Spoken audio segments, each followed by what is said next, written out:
show up and wear your florals. You know, here's my booze company, here's my hair care line, like promote, promote, promote. And true narcissistic disorders, you've got people that inherently have no self-worth and suffer from high levels of shame.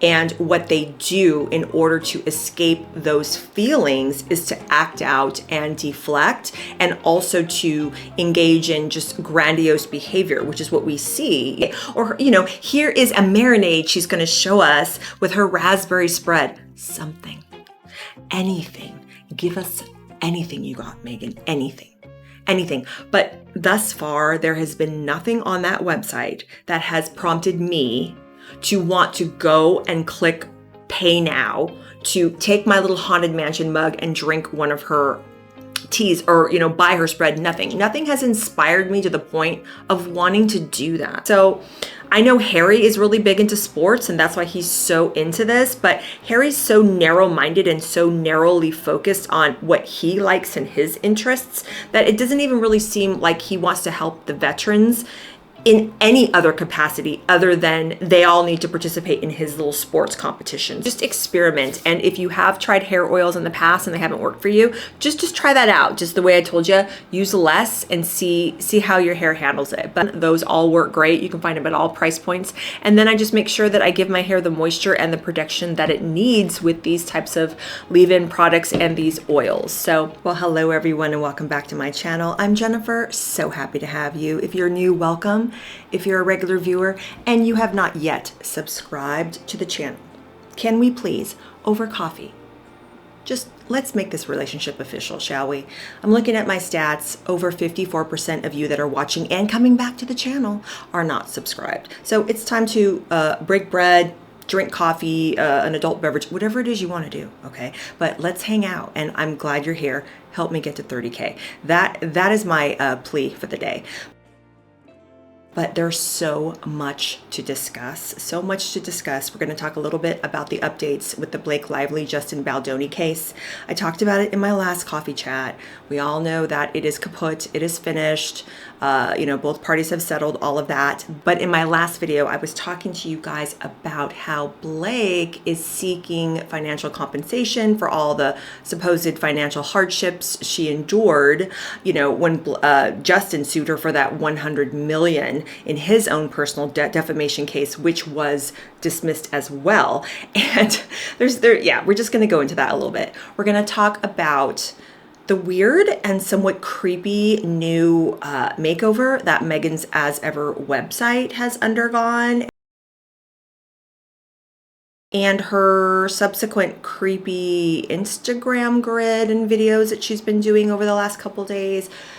This woman is nonstop. She's nonstop. You know how I try to be as gracious as I can. And thank you guys again so much for your response to one of the videos I posted last week about the whole Meghan Markle's a godmother story that was circulating around, where I go into detail about why, as a Roman Catholic, I'm explaining why in a traditional Catholic canonical sense that woman cannot be a godmother in the Roman Catholic Church. If anything, maybe the church gave her some type of dispensation about how she could be a Christian witness. But if you didn't catch that one, please go watch it. I go into it all in that video, but you guys had a great response to it. I'm really, really excited to see so many of you guys in defense of your Christian faith and talking about the importance of what being a godmother means in the Christian faith, and particularly the Roman Catholic faith. So that was awesome to see. So we're going to talk about that. And there might be a few other things I can throw in there, but I hope your week is going okay. It's rainy and cloudy here in Germany.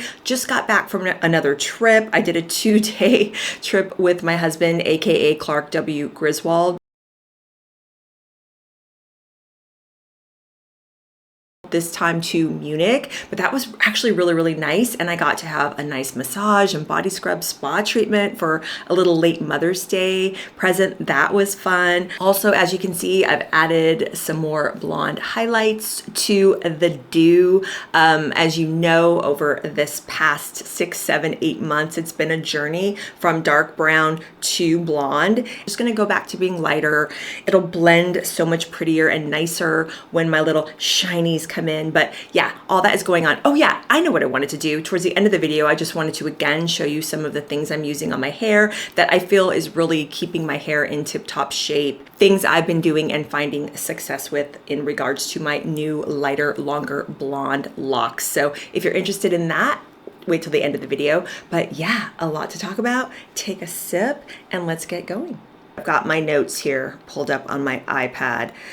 So on Tuesday, May 12th, the judge officially shut down the additional claims that Blake was trying to make. What her and her legal team were essentially trying to do was to file additional briefs, more information to give to the judge to explain and showcase why, how all this financial damage that she supposedly incurred trying to fight Justin's $100 million, what she feels is retaliatory defamation lawsuit. I talked about all this in the last video. I mean, the woman started this. She started the fight. I hate to say it, but she started the fight. It's like they were on the school ground. She started the fight.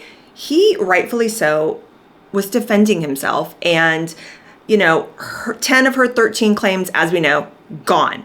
And that was including the, you know, cornerstone of her case, which was the SH, the harassment. That was thrown out. And that was the basis. That was why she had that huge scathing New York Times piece in the first place, destroying the man and his reputation. So that's thrown out. So of course, to have those types of allegations against you as a man in Hollywood is akin to just basically poison, you know, like you are just in the town square getting flogged. So he, rightly so, defended himself from that. And not only that, him and his lawyer, very strategic in all of the text message evidence, the email evidence, everything that they produced to show that her claims were not viable. And the judge agreed. That's why the 10 out of 13 were kaput.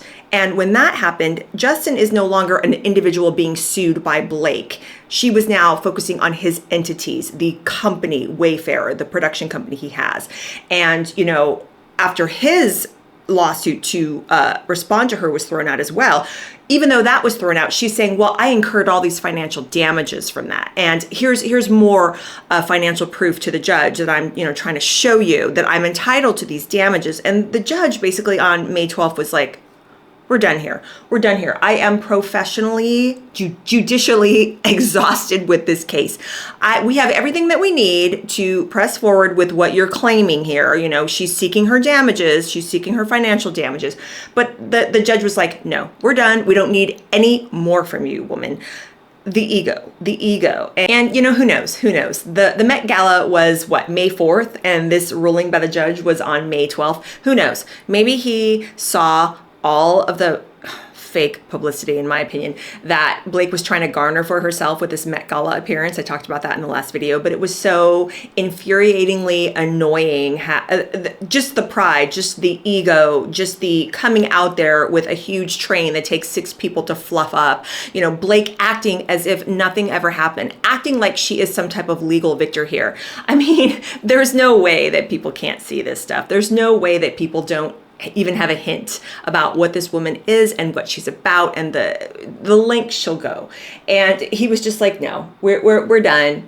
Both sides already waived their rights to appeal. They can't take each other to court over this. All she's doing is trying to just provide more information. But what I really think is it's such a house of cards that Blake's legal team built for her, because the ego and the narcissistic mentality, all of this fuel that she's trying to derive from this entire thing, she can't just step away and say, okay, enough is enough. For whatever reason, she's paying people to tell her what she wants to hear. And I think with this additional paperwork that Blake and her attorneys were trying to set forth to the courts, they were probably just trying to feed her and say, look, we're going to try to do everything we can, even incrementally and tiny at this point, to try to spin that it's some type of legal win, or you know, it's some type of thing that you're owed to go after him for this. But to now have the judge even step in again and say, enough is enough. We have everything we need. Everything that has been filed with the court up to this point is enough to determine whether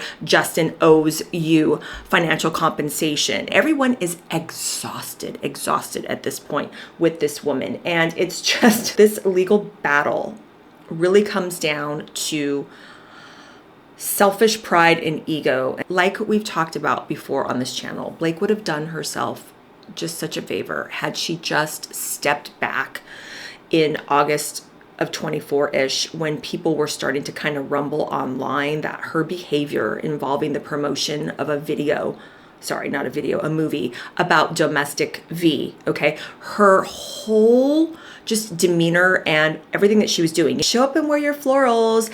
Here's my booze company. Here's my hair care line. Like promote. And that's kind of what started all of this. People were like, what she is doing surrounding the promotion of a somewhat serious film that supposedly has a very serious message. And we saw how seriously that supposedly Blake and Justin still to this day take the message of that movie, because they both talked about that first and foremost, releasing that joint statement together after the settlement. So if that's the case, her whole everything she did surrounding the publicity of that movie, that's what was sticking in everybody's craw and making everyone feel like something is not matching up here. When the journalist Kirsty Flaw re-released, actually, I don't even know if she released it, but I know that she released the video of that horrible, extremely disrespectful interview between herself and Blake Lively and Parker Posey. I believe it was a Woody Allen movie that they were promoting, but Kirsty didn't even really release that video until after the fact to basically show, yes, something is truly amiss with this woman.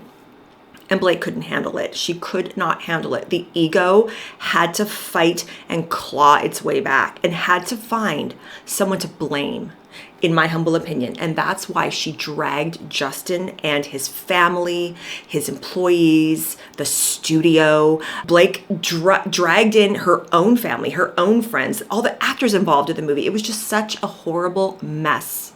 And it had everything to do with her ego and its inability to accept that her behavior has consequences. Her smugness has consequences. The way that she treats people and the way she disrespects people on set, interviewers, everybody. I mean, basically, she was in Justin's employ. She was Justin's employee. Although she has more star clout than Justin. I don't know about that now, but at the time, she had way more star clout than Justin did.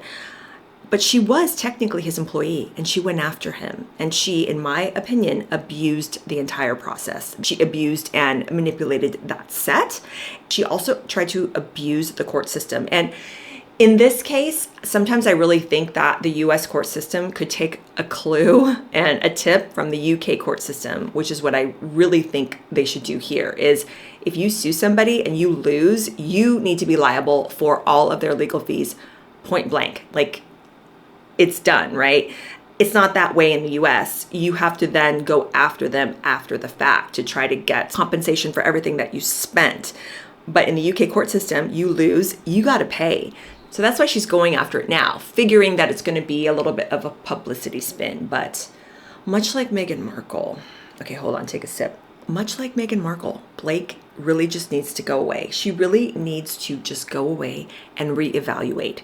You know she won't. You know she will not. The Met Gala appearance proves that.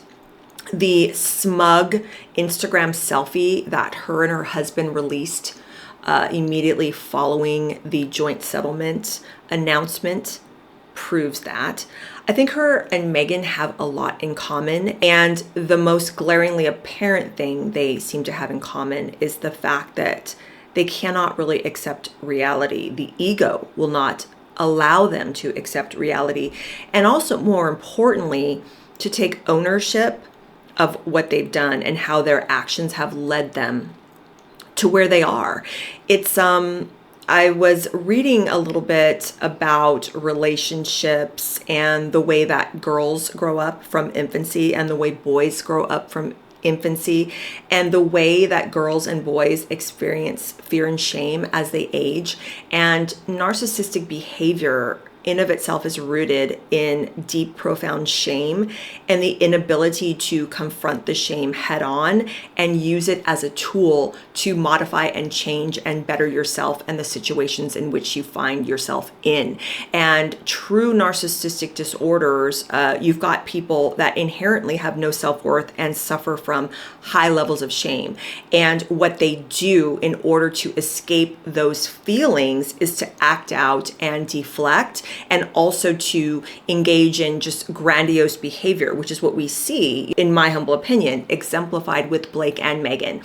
They exaggerate their talent, they exaggerate their positions. They are the most important person in the room. They are the most intelligent people in the room. They're the most beautiful. They're the most everything. And rules don't apply to them. They have to be the most in every category.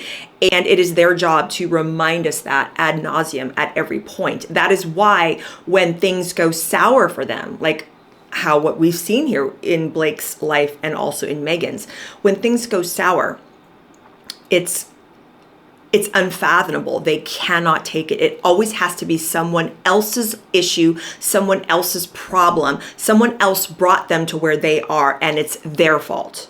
Okay? And that's essentially what Blake was doing. She was blaming the public. It's the public's fault for the perception that we have of her.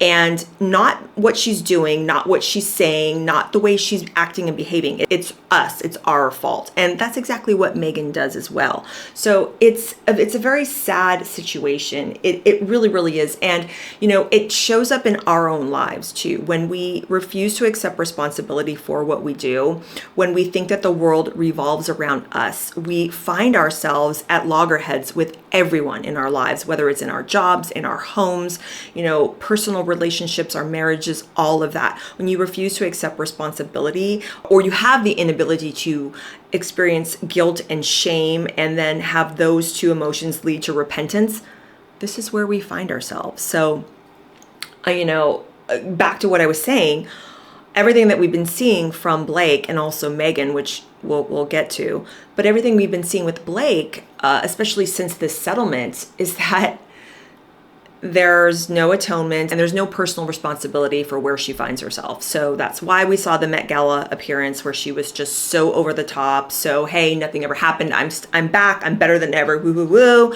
That's why she's now, telling her lawyers, go after him again. Here's more proof about why he owes me money. You got to wonder, there's no one in Blake or Meghan's life, no one that isn't a yes man or a yes woman. Everybody in their lives, essentially they're paid and hired to tell them what they want to hear. And they can't stand someone getting up in their grill and saying, look, you may feel entirely justified, you may feel wrong, you may feel hurt, and that's fine. You can feel all of that. But what is happening, the reality of what you're seeing, is no one's buying it. So in effect, you need to go away. You need to disappear, at least have the appearance of being humble by disappearing. But no one around her is allowed to say that. No one around Blake or Meghan is allowed to say that.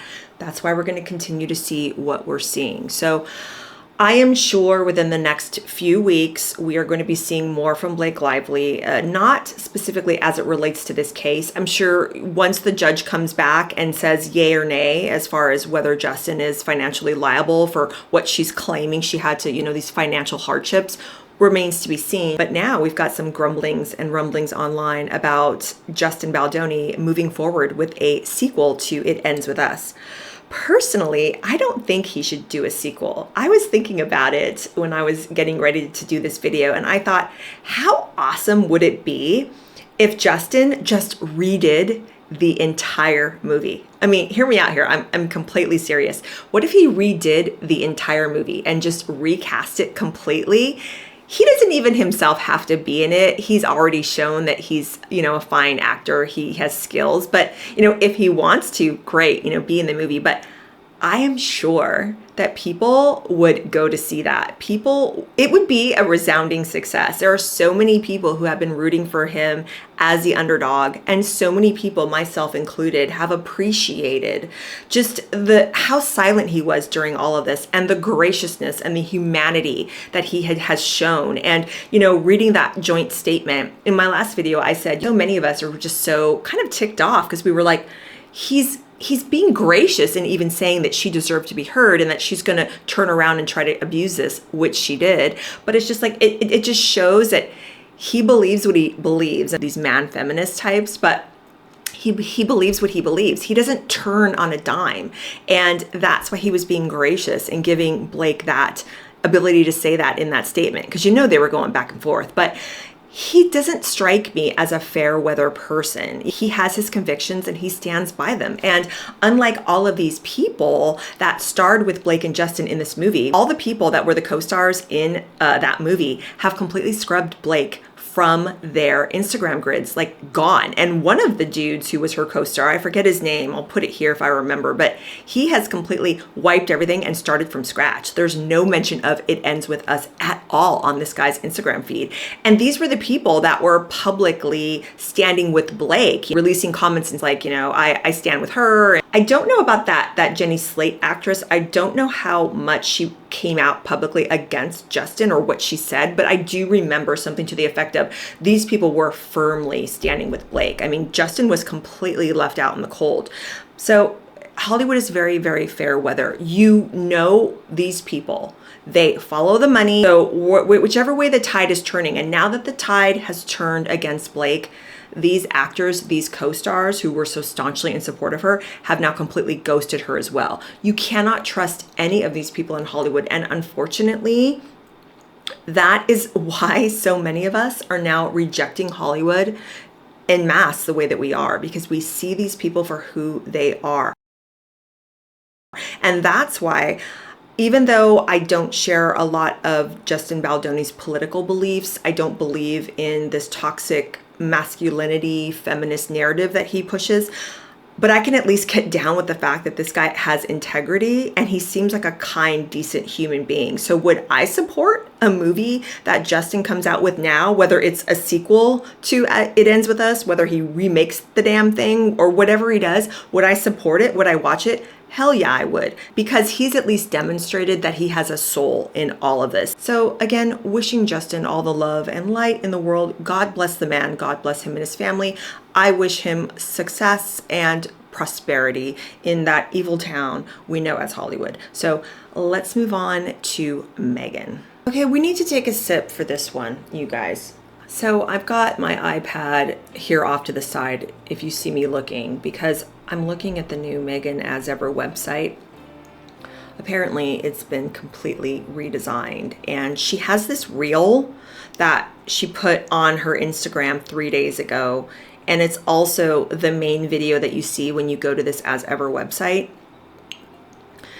I have a very uneasy feeling looking at the video, and I'm not trying to be petty here. I'm really not. I'm trying to be as gracious as I can. Heck, the woman's just trying to make a living, okay? Apparently they have a very, very expensive lifestyle. Some reports, I think Page 6 came out saying that their lifestyle cost them about $6 million a year, and they're paying upwards anywhere from $2 to $3 million for security alone, okay, for them and their titled prince and princess children of the realm that no one's seen full on front facing, mind you.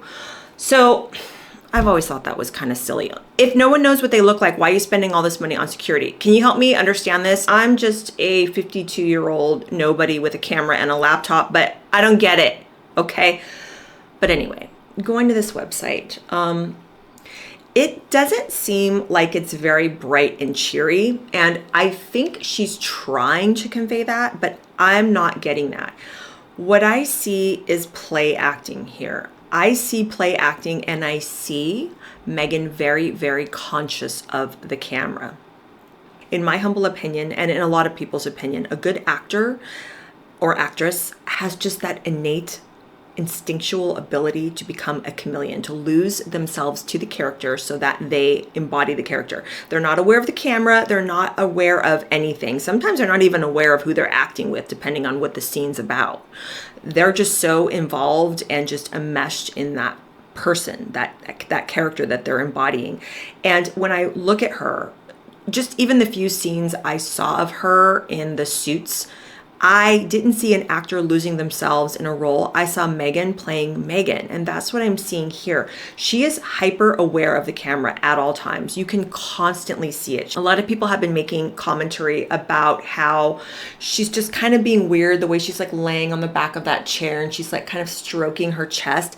I also think that's weird. I just think, let's just talk about it from a branding perspective. What are you trying to sell here? To me, the way that she's traipsing around the kitchen and she's lounging on the kitchen counter and she's draped over what looks like just, chairs in her den or whatever, where she's going like this. It's just, to me, that's like, it's like clothes or home furnishing type of vibe. She sells spread. She sells tea. She's selling bookmarks. This whole sexy mama Montecito, slightly dark vibe she's got going on. And when I say dark, I mean that none of the pictures and videos on the website or Instagram, her as ever or whatever, whenever she's talking about as ever, they're not lit properly, which I think is kind of ironic because her dad is an Emmy award-winning lighting director who has now moved back to the US. We hear, Thomas Markle, I hope you're doing well. God bless you. I'll say a prayer for you. He's been through a lot, poor man, but it's not lit properly. It has kind of like a little dark feel, darker aesthetic to it. That's just what I'm seeing, who the heck am I? It's just what I'm seeing. But she's also wearing that dress that she wore when she was wasn't she at some kind of award show? Harry was accepting some type of award and she was wearing that white kind of like haltery top dress. She's got that on the website now. She likes to recycle her stuff, which is great. But I'm not getting spread, tea, shortbread, flour sprinkle from this. What she's doing here has nothing to do with those types of kitchen staples. What she's doing here, to me, has more to do with lifestyle in the sense of clothes or home, like things that you actually wear, that you get in, that that become a part of you, your clothes or your home furnishings.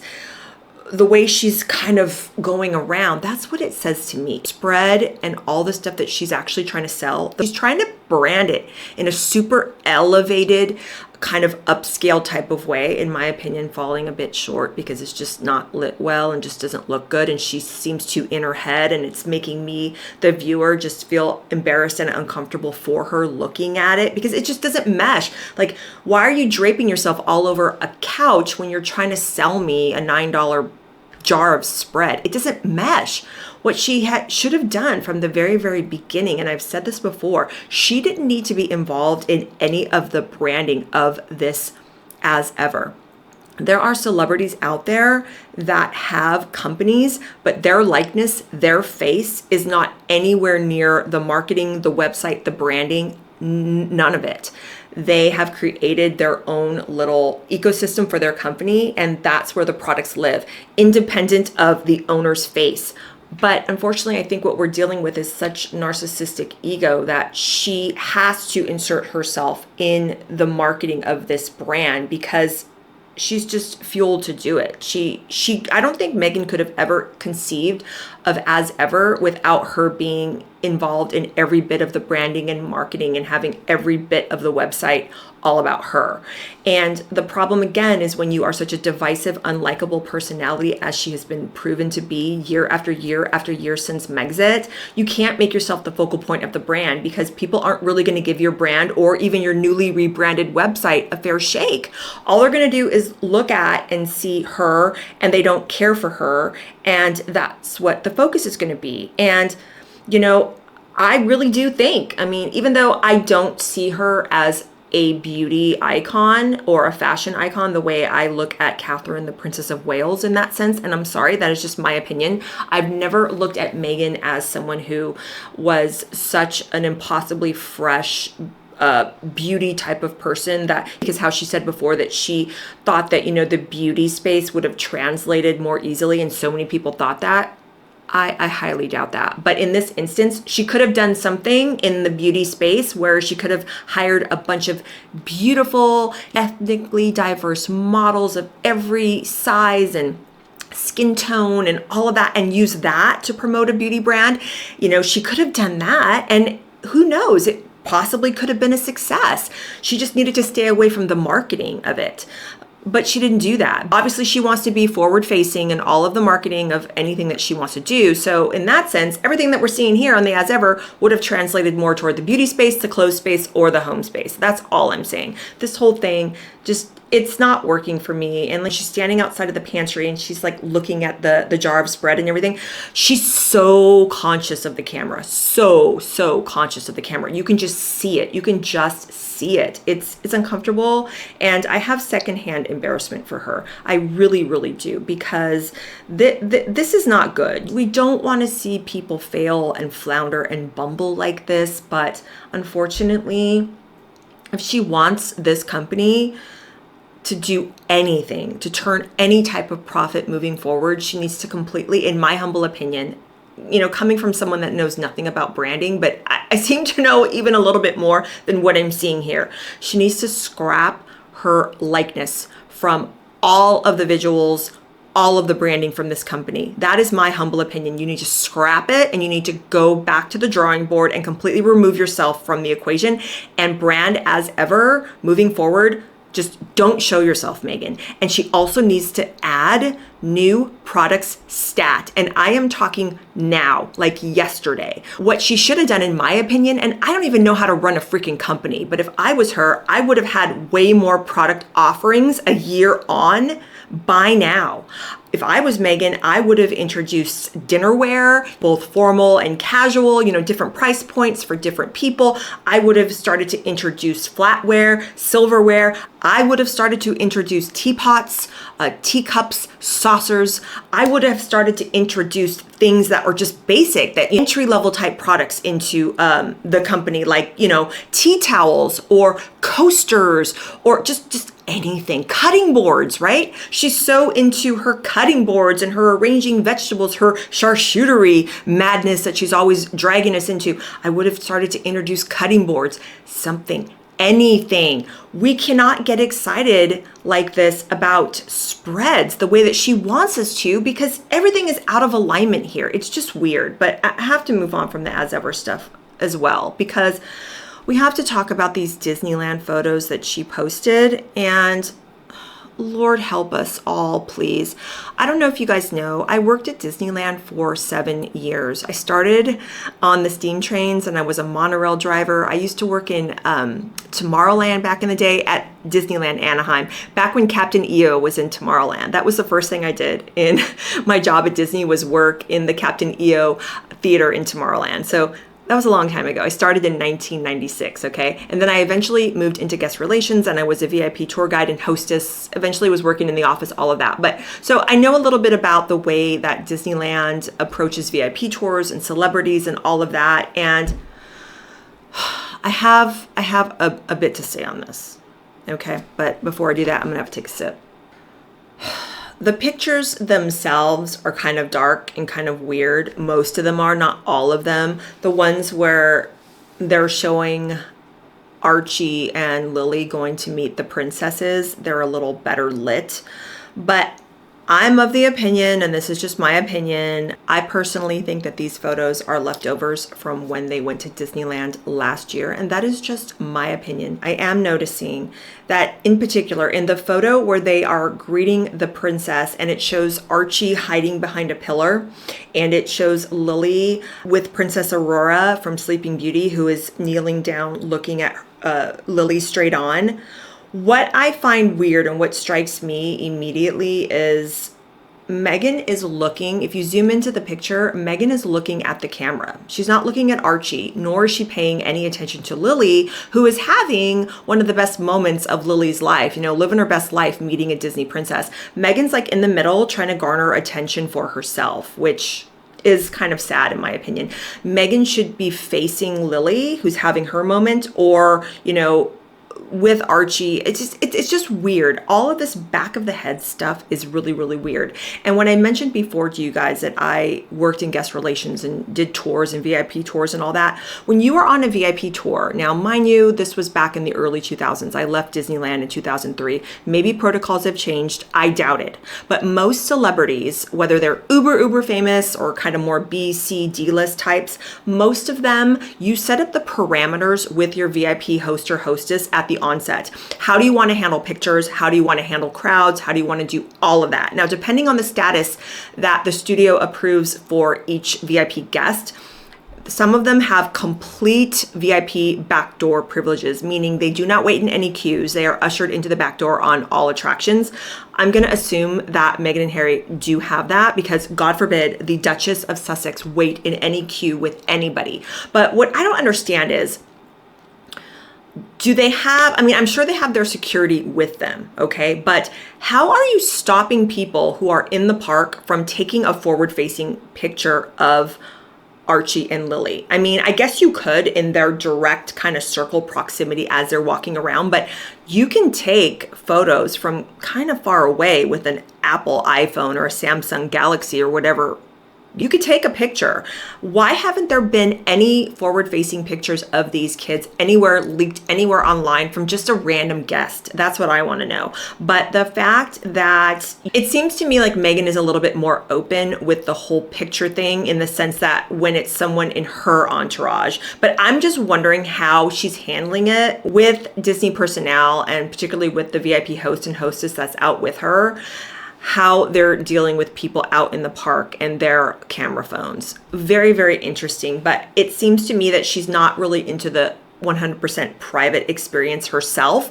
Obviously not, because she has to take pictures at every turn. But again, not forward-facing pictures, always from the back. And it doesn't seem to me like Lily grew at all. She still looks to be, if this is indeed supposed to be a new independent trip in 2026 versus what we saw last year, I don't think it is, but it just seems weird. And the other thing that I'll point out in that one picture where I'm talking about how Meghan is just looking at the camera and not the kid, did you notice how blonde Lily's hair looks? She does not look red at all. Now, maybe there's people that are going to say that a trick of the lighting, but to me, it doesn't even look like the same child. It does not. The hair is so strikingly different in appearance. She was strawberry blonde in some other photos that Meghan posted just a month or so ago on her Instagram. And now she looks as blonde as Princess Aurora does. And also what I find very, very weird is that if you look close in that photo, Princess Aurora's face is kind of blurred out as well, which is very, very odd to me because when you are in the character department in one of the Disney parks, your entire job is to be photographed as the princess. You are the likeness of that princess. Why did whomever on Meghan's team or Meghan herself take the time to kind of blur out Princess Aurora's face as well? That's very, very odd to me. Why would you do that? Because there are sleuths out there, mommy sleuths, who if they were able to see that Princess Aurora's face, they would know who that person is playing Aurora, and they would probably try to do their darndest in detective work to find out who that princess is, meaning who it is, when they were working, what day. You see what I'm talking about here? Why was the face blurted out? I think the face was blurted out because they don't want the identity of that Disney cast member who's playing Aurora to be out there, because you can timestamp who the person is and when it was taken, right? The photo. It's just all very weird. It's all very weird. And the Cinderella photo is very cute. And obviously Cinderella is hugging little Lily so tightly that her face is not shown because, you know, she's nodding her head down. I don't know, you guys. I mean, in other photos, when she's outside, the hair for the little girl does look a little more red, but in that one picture, it looks like a blonde wig, kind of like what the character princess is wearing. Just all very weird, and it's probably the lighting, it probably is, but this does nothing to stop all of these people talking online about these children are fake, these children are fake, these children are fake. And the reason why, getting back to the heart of it, why people think that the children aren't real and are fake is because we weren't disclosed all the information that the public usually got when a royal birth was announced and when it happened, all of it. There's no supporting documentation for Harry and Meghan's children the way that there are for Princess Catherine and Prince William's children. That is just a fact. And that is why people are so incensed and upset, is because they want proof that these children should be in the line of succession. They want doctors' signatures on the papers outside of the palace with the birth announcement like we got with all of the other royal children. We don't have that with these children. And that's what started all of this garbage nonsense. And that's what's now fueling all of this noise. And also it's fueling it because Harry and Meghan's behavior since the beginning has been so contradictory where these children are concerned. They said to Omid Scobie back in the day, we don't even want Archie to have a title. We just want him to grow up and be normal and private. But now, there they are in Anaheim. Here's my prince and princess daughter, everyone, at Disneyland. Ho, ho, ho, hee, hee, hoo. It's like, come on, people. It's just, I don't understand any of this. Again, like Blake, Meghan could do herself a huge favor if she just disappeared, if she just let the children, be around other children. Stop showing us pictures of the two of them alone. It's like the only contact that they get with other children is just with their sibling. I mean, stop the whole flowers in the attic garbage, Meghan. Just cut it out. Just let the kids be kids off camera, especially when you and your husband bang on all the time about how the internet is such a horrible, rotten place for children. Well, they are subjecting their children to all types of scandalous speculation on a daily basis by doing this. And you know what else was kind of weird that I thought was weird is, poor Meghan, if she wants the business to be a success, and I'll be the first to say, I don't want her business to crumble or anything. I mean, she is a mom, supposedly. She does have a family. She's trying to make a living, independent from the royal family. Great. So, but, take some of the branding advice I gave you in this video, Meghan. But what also seemed really odd to me was she put out on her Meghan Instagram all of that stuff, like in that reel with all this rebranding. And then it seemed like within a 24-hour space, even slightly smaller, she released all this Disneyland stuff. So she didn't even allow the rebranding of the As Ever to kind of sit alone and marinate on her Instagram grid to just kind of give people a chance to, oh, okay, I guess this is the new messaging. This is the new what's going on. It's like less than 24 hours, bam, she's posting all this Disneyland stuff.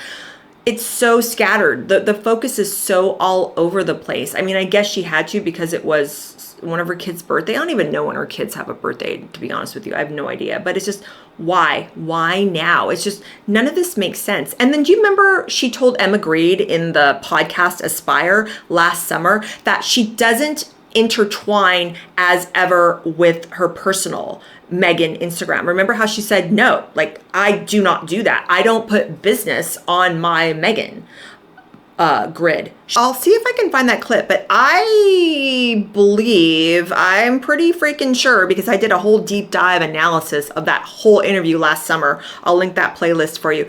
But Emma was saying, why aren't you, basically Emma Grede, who is a billionaire entrepreneur in of her own right, works with the Kardashians, specifically Khloe Kardashian on her Good American Gene line. So she's a smart, savvy businesswoman, Emma. And even Emma was like, why aren't you cross-promoting your As Ever business on your Meghan? And Meghan was like, no. But are you thinking about it in the way that so many of us do as also a business tool? Not for my personal account. Really? No. For my personal account? Yeah. No. Well, that's the one we're all following. Well, good. That's a the lot one of you that are we're following like, As Ever just too. dropped. No, I think she was kind of taken aback, almost offended, like I'm too cool to do that. Why would I do that? But from a business standpoint, Emma was kind of like, well, why wouldn't you? Like, the Meghan Instagram is the one that we're all on anyway. And it was just a little bit of an embarrassing moment for Meghan there in that interview, in my opinion. But yeah, it's too scatterbrained. There's no focus. I don't understand what she's doing with this brand, you guys. I personally don't like it. I personally don't relate to it. I don't want to see her draped all over a couch or sitting on a kitchen counter trying to sell me spread. What I would rather have is a bright, pretty, cheery aesthetic of a website with her completely removed from it. I want to see videos. She needs to be on her Instagram and on her website releasing videos, tons of videos about what to do with her products. I mean, she's going to have to get really inventive because all she has is spread and tea and shortbread, which is pretty boring in my humble opinion. opinion, but at least get inventive and start showing us what to do with these things. What I would do if that was my product line is I would show what to do with the tea for summer coming up. How to make, remember how she was all into that sun tea thing? And like a lot of people do that where they make iced tea in the sun, but there's considerations you have to do as far as like bacteria and different things. But you know, get yourself an iced tea maker, but you show us recipes. Point being, show us recipes, what you can do with those teas. Show us a really pretty summer tea bath recipe with your teas, with your peppermint tea. You know, peppermint is good for soothing sore, tired, achy legs and feet. Show us something like that. Show us anything. Take a tea bag, cut it up, make it in one of your killer bath salt recipes. Talked about that last year. I won't go into it. Just watch the video I did about it. But show us a responsible and safe beauty recipe.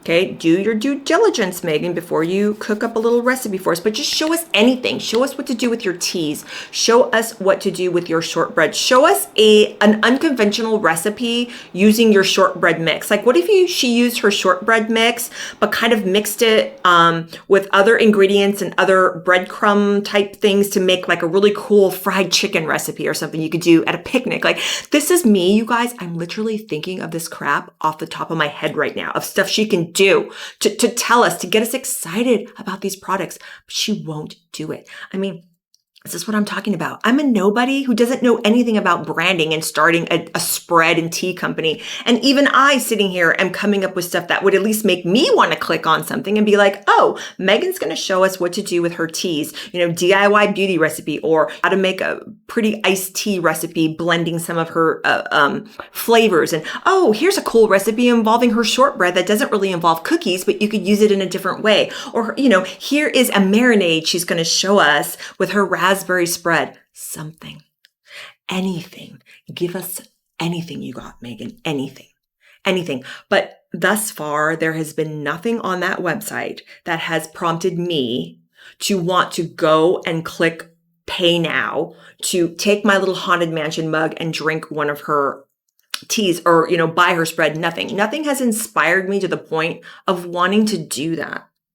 And it's because the messaging from day one has been all wrong. I do feel sorry for her in the sense that we've got to kick it up a notch. We've got to reevaluate. We've got to do something here, Meghan. We've got to do something because what we're seeing is not working. So we need to all say a little prayer for Meghan that she will see the error of her branding ways here. And, you know, everything that I've told her in this video, free, albeit unsolicited advice. It's all free. You know, I am throwing it out there to you, Meghan, from a purely branding perspective. I am just hot off the presses here. I'm a consumer in the trenches telling you, Meghan, what I'm seeing from this website from a person who doesn't really know anything other than I like what I like, and I gravitate to things that look like they could be beautiful or helpful or useful, something that I'm going to get as a customer from this as ever. And so far, nothing is inspiring me to want to buy anything from the website, let alone look at it and say, oh, this is something cool. So kind of sad. I wish her all the best, but she's going to definitely have to reevaluate what she's doing here because it ain't working for me. And I know it's not working for a lot of people at all, really. I don't know, but looking at all of these news headlines and stories over the last week about Invictus, I don't know if Harry has got his coffee cup and is taking a sip, but he really needs to. Looking at my notes that I made here, so basically what happened and what's breaking over the last week is that the Australian government has axed $9 million worth of funding for the Invictus Australia organization. And this is after their Australian goodwill trip. Okay. Harry and Meghan, I'm sure, went to Australia hoping to drum up support and admiration, which is what they feed off of. Australia is saying no, you guys, even after that trip. So what does that tell you? And then also Boeing has now dropped out of the 2027 upcoming Birmingham Games as well. So they've now lost a huge corporate sponsor moving forward into 2027 Birmingham. And there's now been figures coming out, and they're talking about financial records within the organization as it related to the 2025 Vancouver Games. And they're saying that direct grants that were supposed to go to the veterans in 2025 were slashed by 63%. Okay, so people are asking what is going on, how this is all being handled, because apparently the games in Vancouver in 2025 cost 63.2 million Canadian dollars. And if you divide that by the amount of athletes, I think it was like 500 and something, it comes out to roughly $118,000 supposedly spent per participating veteran in those games. But the veterans themselves have to fund all of their expenses, transportation and otherwise while they're there. So what is happening? Where is this money going?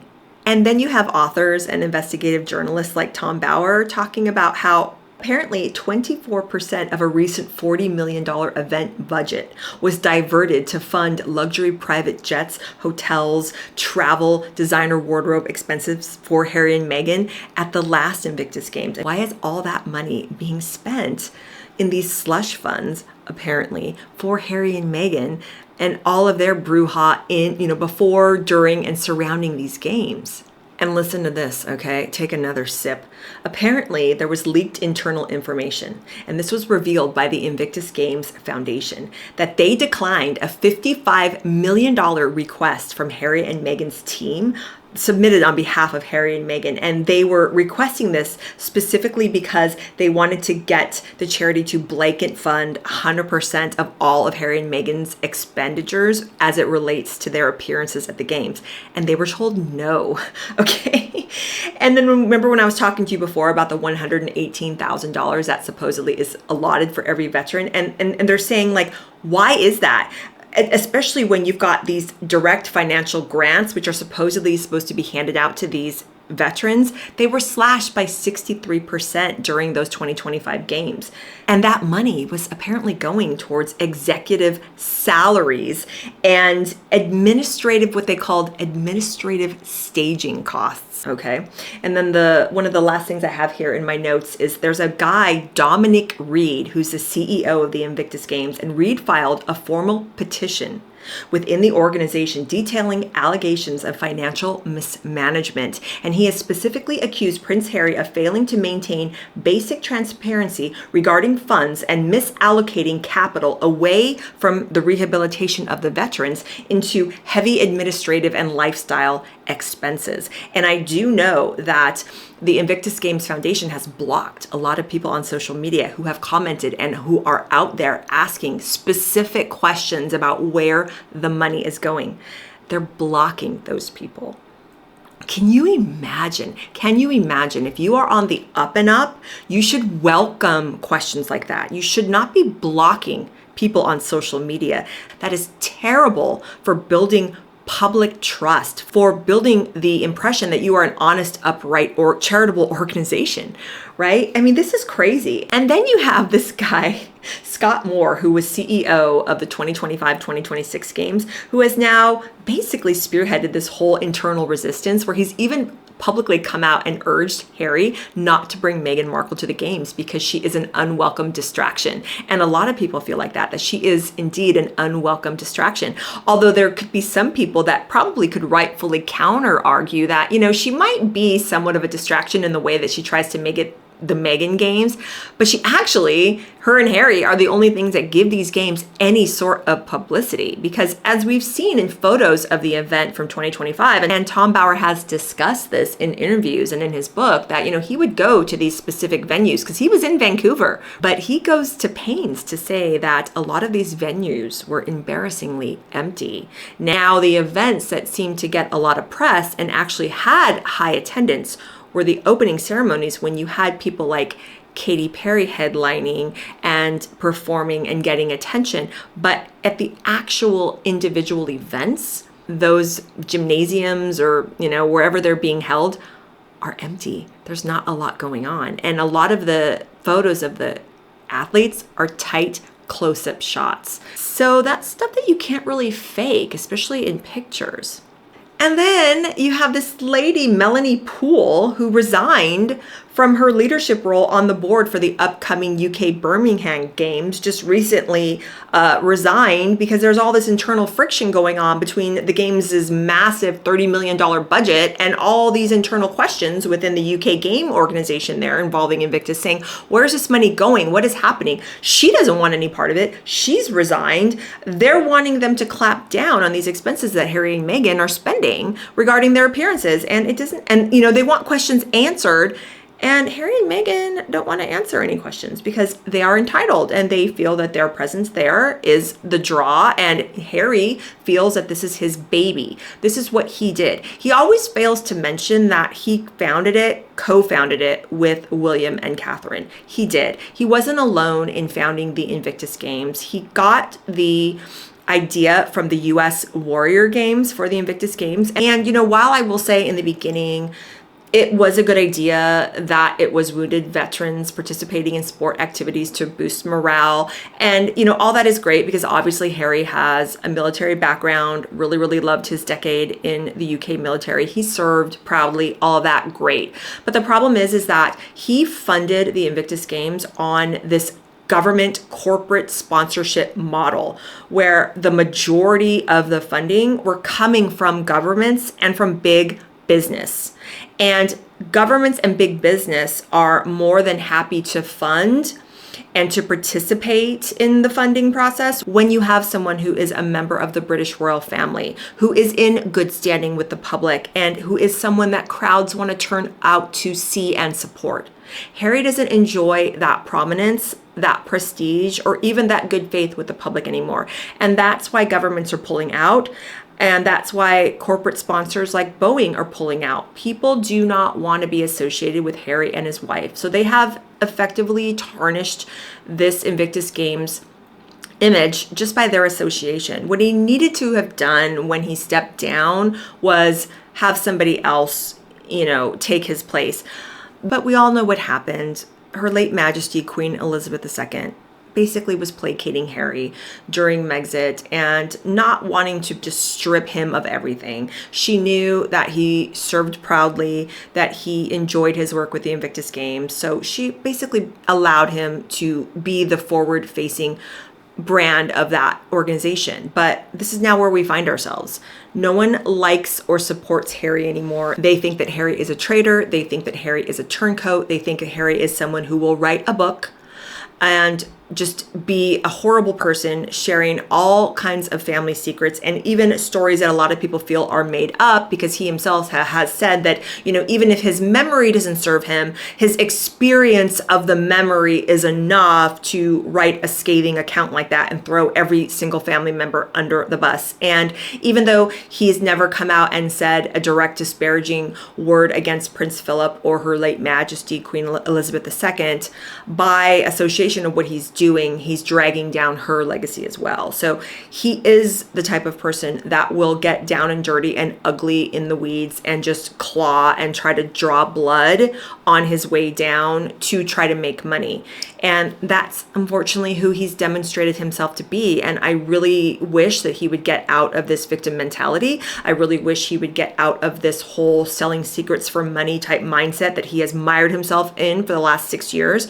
I don't really feel that he is with a partner who is allowing him that space to breathe. I don't see Meghan as a type of person coming to him and saying, look, we need to just take a step back. We need to stop selling secrets for money and just being these traitorous individuals in the public eye. They're not going to do that. Again, when they are willing to do what they have done to their respective families, what makes you think that they're not going to continue and they're not going to continue to behave badly like this with organizations that they're involved with the companies, with people like Netflix and Spotify and Invictus and all that? It's just they're going to throw anybody under the bus that they can. They're going to drag everyone down with them. They're going to sue everybody in sight.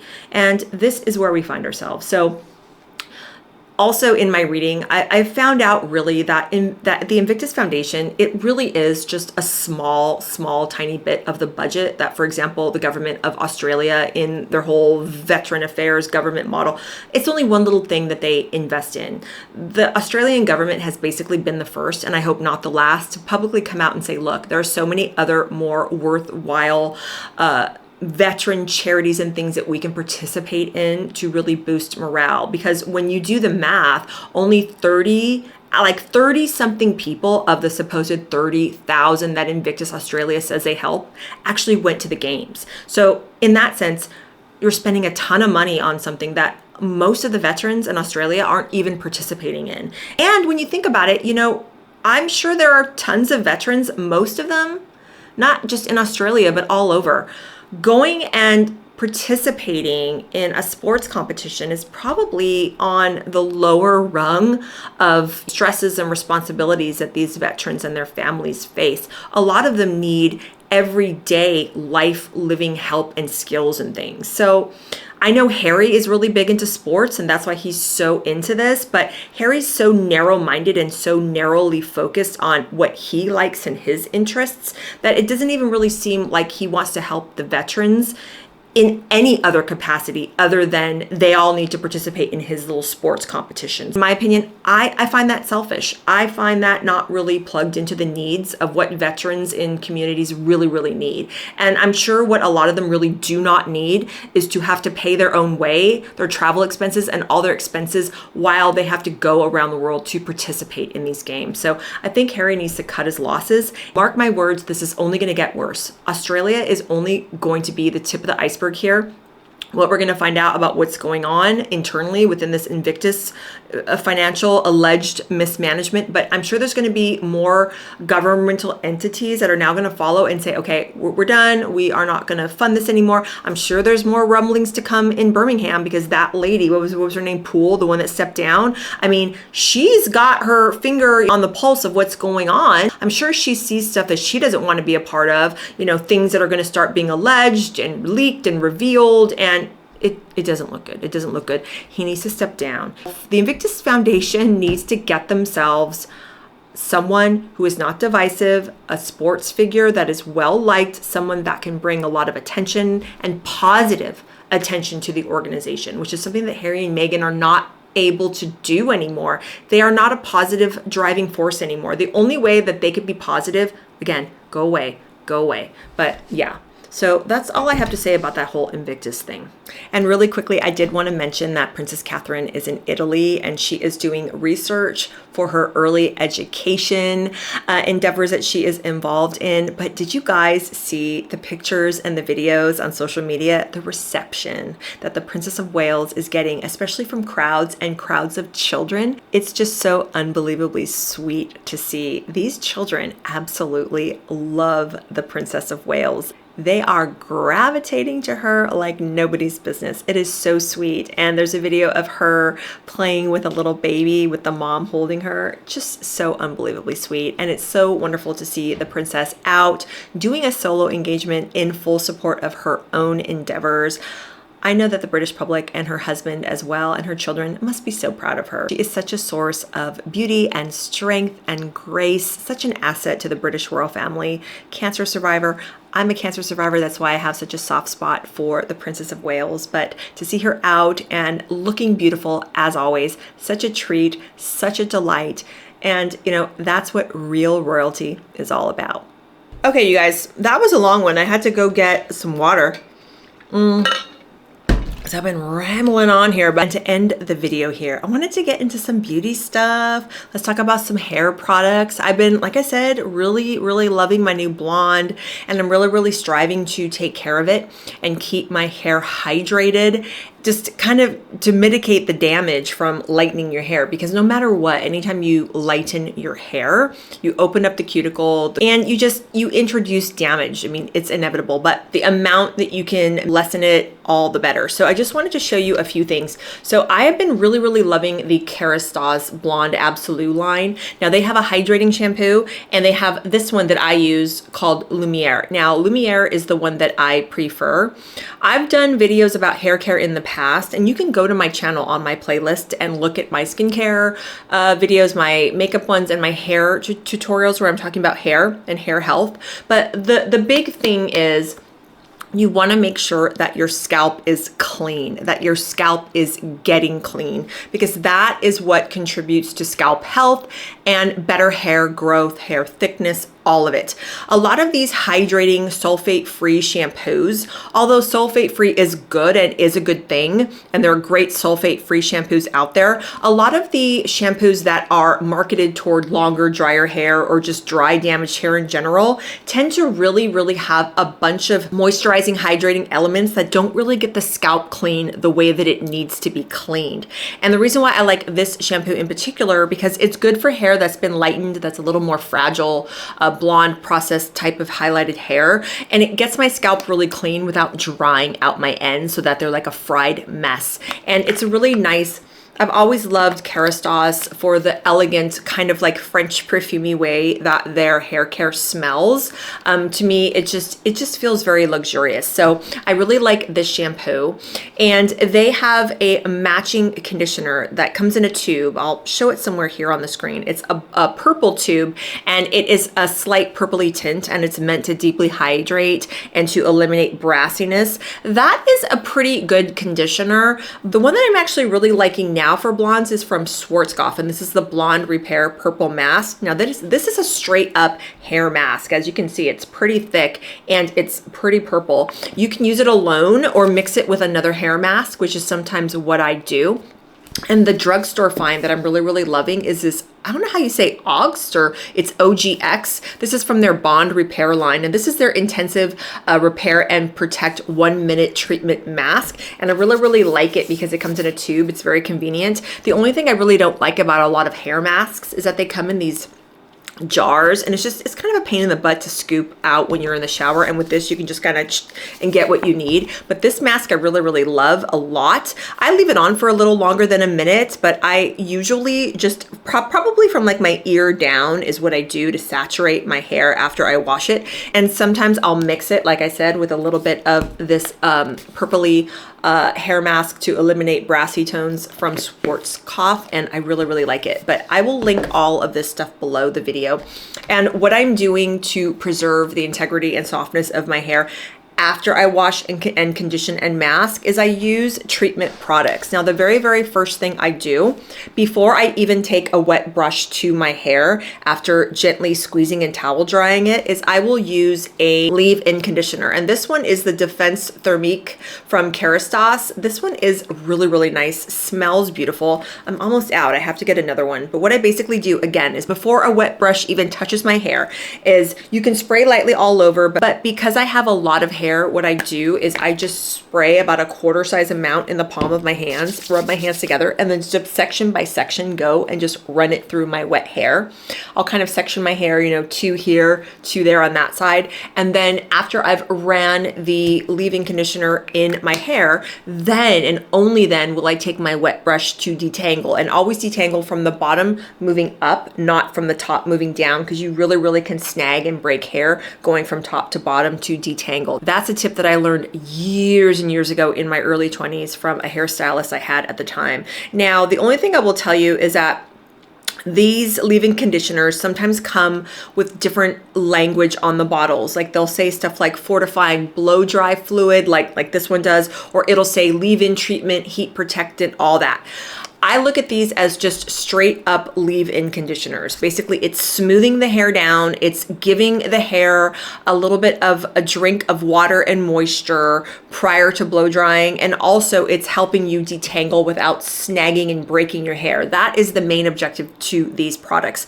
Do not rely on these types of products for any type of heat protection if you are blow drying or if you are using any kind of hot tools. So what I am doing now as heat protection is, I've showed you guys this before. This is the Kerastase Elixir Ultimate. I know I didn't say that right. It's written in French, but whatever. This is what I use after the leave-in conditioner. Again, only from around the ears down. all on the hair lengths, and this is going to provide a buffer and a shield against the blow drying and the hot tools that I use. I blow dry with a round brush, and then I curl my hair with my T3 curling iron. Now, you can use a blow dry cream as well, sandwiched in between something like this oil. I do sometimes, not every single time. My favorite is one by Redken. I will show it here up on the screen. You can do that, but hair oils can provide some heat protection because basically they're thicker and they lay on the shaft of the hair and they kind of seal everything in.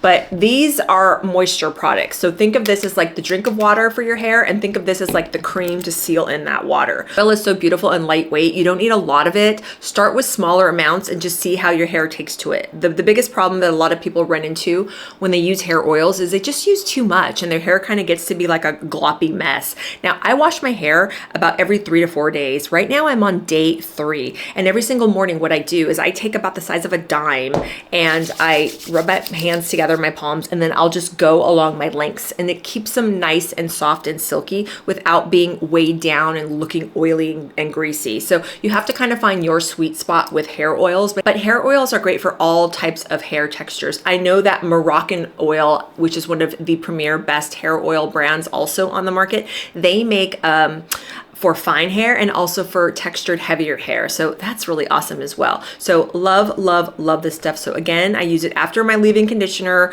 all over on my ends before I blow dry and style, and then daily as needed. If I'm feeling that, you know, my ends need a little bit of just protection and glossiness, I'll add that oil. And now another product that I discovered here in the DM German drugstores near me is this line that I'd never heard of. I don't know. I know Aussies have access to this line. So let me know if you're in Australia and you have heard about this line. I got the Bali Curls. This is a bonding repair overnight elixir number 4. Now what this is this is kind of like an overnight leave-in treatment. And Kerastase makes an overnight leave-in treatment, but it's like double the price. I bought that in the past before, but I saw this and I was like, I want to give this a try. And what you do with this is kind of like skincare, but for your hair. It comes out like a lotion, like a lightweight lotion. And what you do is you take a small amount, and then again, much like the oil, you just kind of lightly just dredge it in there. And what this is supposed to do, it's kind of like giving your hair moisture and shine, a little bit of a bonding treatment to repair the hair. And you do this at night before going to bed. Now, what I do is I wear a satin sleep cap at night, and so does my daughter, to avoid snags and just friction while I'm sleeping. And I find that it preserves my style and my curls and I don't really have curls, but you know, the kind of bendy wave in my hair, it preserves that longer when I wear a satin or a silk sleep cap. So the idea is using this overnight elixir and either sleeping in a cap or just lightly putting your hair up in a bun or back in a scrunchie to kind of let the hair absorb all of this good stuff.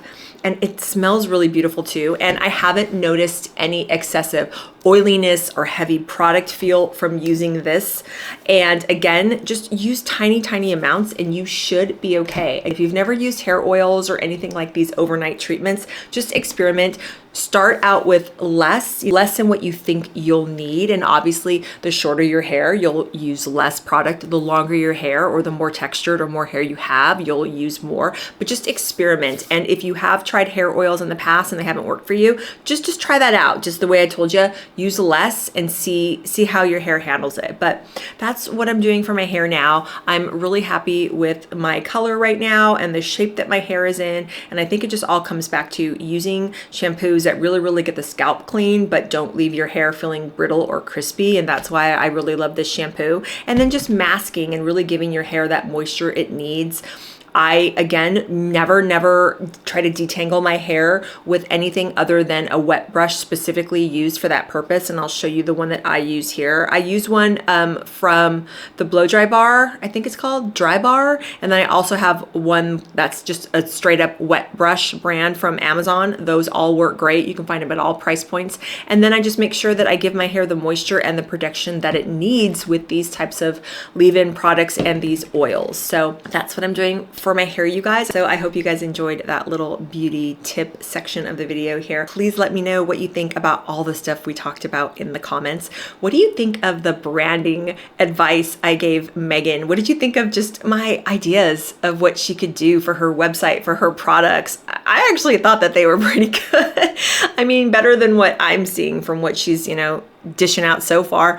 But let me know what you thought about that. Let me know what you think about Princess Catherine, the beautiful Catherine in Italy. Tell me what you thought about everything going on with Harry in the Invictus Games. And also let me know what you think about this whole Blake Lively, Justin Baldoni saga. Are you as happy as I am that it's finally over? Are you in support of Justin and any further projects that he might have moving forward? What do you think about the idea I had about him redoing It Ends With Us? Like, forget a prequel, forget a sequel, just redo the whole damn movie and recast the role of Lily Bloom. I would love to see that, and I would be 100% fully on board and supportive of Justin in that. So again, I thank you guys so much for all of your support on my journey to 30K. Like I said at the beginning of the video, I am just a lady with a camera and a laptop. I don't have any sponsors right now. My channel is way too small. I have no outside help. I don't have any producers helping me, research segments and write down outlines and things to say. I don't have a teleprompter. I don't have a camera person. I have no help at all. Also, if you could help me out by hitting like on this video, hype if you have a hype button, or subscribe. Like I said, join the party. Let's make this official. And if you haven't hit subscribe, do that for me. I would love it so much. And also my Priscilla Presley series, those videos are gaining a lot of traction. I'm reading a book on the channel called Child Bride, and it's the untold story of Priscilla Beaulieu Presley. She is a woman of many, many secrets. I like to say, that famous phrase, an enigma wrapped in a riddle. That is Priscilla Presley, my friend. So if you haven't already, get on the Priscilla Presley Child Bride playlist. It's one of those great playlists where you don't even have to so much watch it. You can just put it on and listen to it while you drive or putter around the house, doing errands, whatever it is. I would love your support for that series. So yeah, that's all I got for you guys right now. Thank you so much for spending the time. I know you're busy and there's a lot to watch here on YouTube. I'm blessed to have you, and I will see you on the next one. Bye.